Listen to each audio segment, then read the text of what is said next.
ప్రక్రియలో పారదర్శకత, విశ్వసనీయత మరియు భద్రతను మరింత బలోపేతం చేయడంలో భాగంగా జిల్లా కేంద్రంలోని పాత డిఆర్డీఏ కార్యాలయ ఆవరణలో ఉన్న ఈవీఎం, ఎలక్ట్రానిక్ ఓటింగ్ మెషిన్లు, గోడౌన్ను రాష్ట్ర ఎన్నికల ప్రధాన అధికారి సుదర్శన్ రెడ్డి శనివారం త్రైమాసిక తనిఖీ నిర్వహించారు.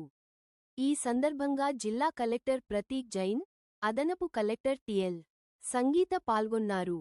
గుర్తింపు పొందిన రాజకీయ పార్టీల ప్రతినిధుల సమక్షంలో ఎన్నికల సంఘం నిబంధనల మేరకు గోడౌన్ సీళ్లను తెరిపించి, ఈవీఎంలు, బ్యాలెట్ యూనిట్లు, కంట్రోల్ యూనిట్లు, వీవీప్యాట్ యంత్రాలు మరియు ఇతర ఎన్నికల సామాగ్రిని భద్రపరిచిన గదులను క్షుణ్ణంగా పరిశీలించారు. యంత్రాల భద్రత, నిల్వ విధానం, రికార్డుల నిర్వహణ, భద్రతా ప్రమాణాల అమలు తదితర అంశాలను పరిశీలించి అధికారులకు పలు సూచనలు చేశారు.